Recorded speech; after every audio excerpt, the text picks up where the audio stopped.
The crowd gathered around Buckingham Palace, cameras clicking, voices murmuring in awe.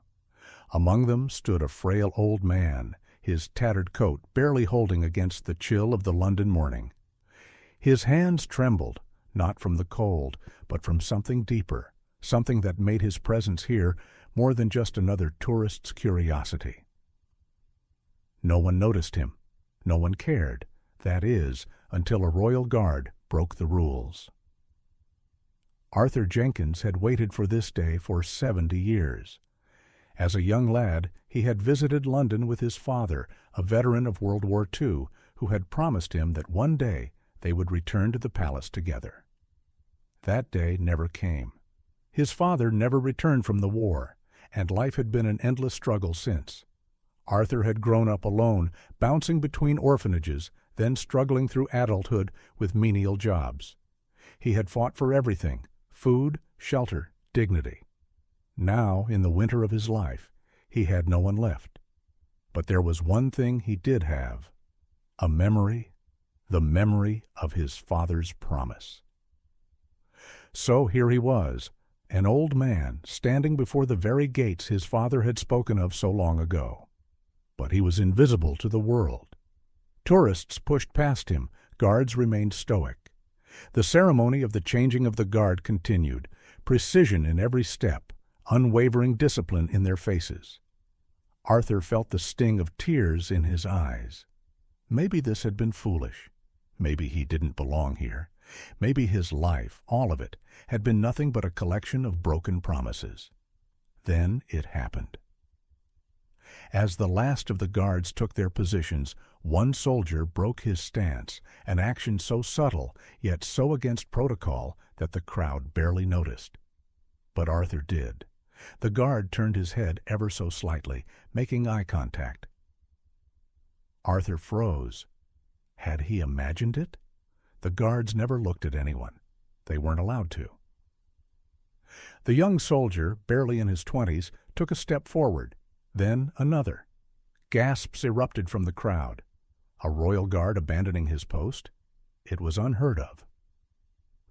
The guard approached Arthur, his polished boots clicking on the pavement. Stopping mere inches from him, he reached into his coat and pulled out something small, something wrapped in cloth. Gently, he unfolded it. Inside was an old, war-torn badge, the kind awarded to heroes. Arthur's breath hitched. It was the same badge his father had worn. The guard whispered, "Your father was a great man." Tears streamed down Arthur's face.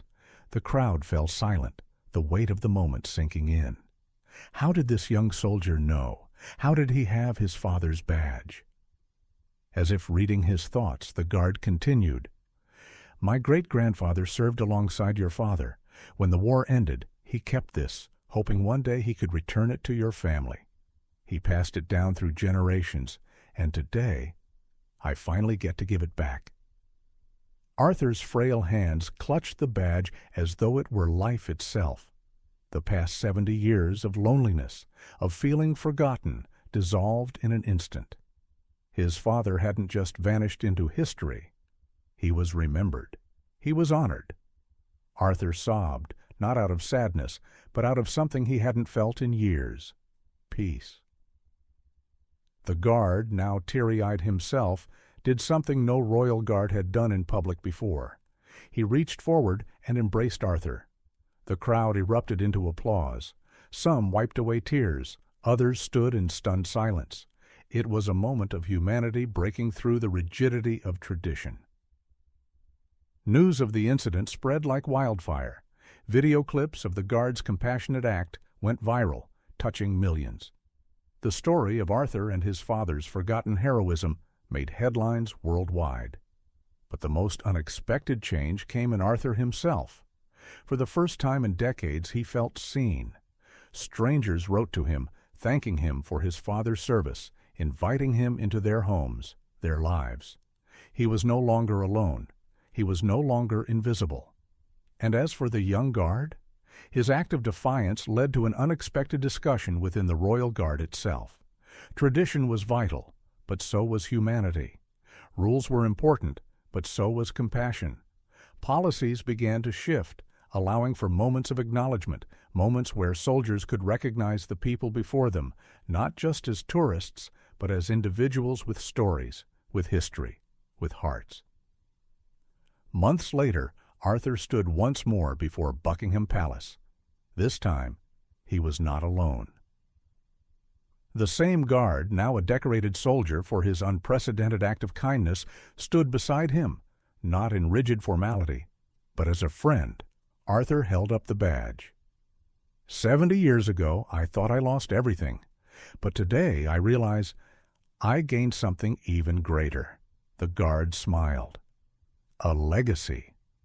Arthur nodded, gripping the badge tightly, and for the first time in his life, he truly believed he belonged.